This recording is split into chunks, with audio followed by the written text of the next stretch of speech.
To the sort of the electrifying issue, and that's this whole issue about birther. You and I have disagreed about this in the past, and I assume that Governor Romney has as well. What has brought this back up on the radar screen? This has been pretty silent for a while.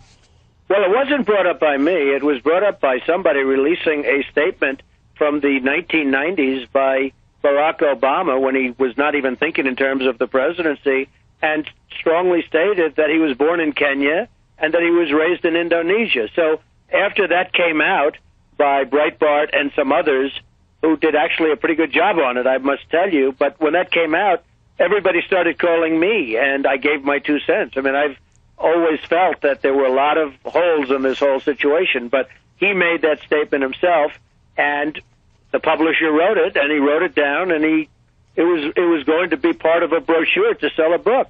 That's a pretty strong statement. And that was made by somebody that wasn't running for president and probably had no intention of ever running for president. So I think it was probably a very honest statement.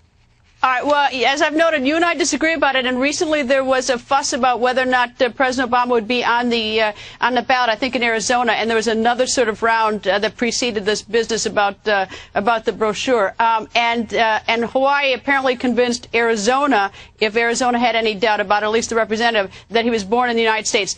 Are you still not satisfied? I mean, what is it that you want to be satisfied?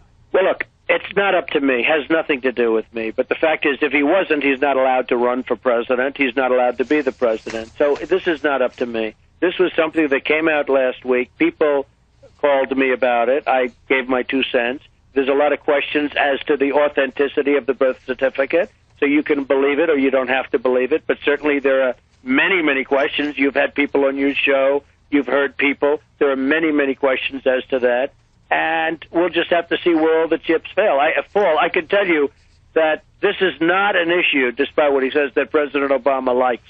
This is hitting very close to home. This is not something that he enjoys. With all of that being said, I think it's much more important at this point to talk about what's going on with OPEC, what's going on with China, what's going on with virtual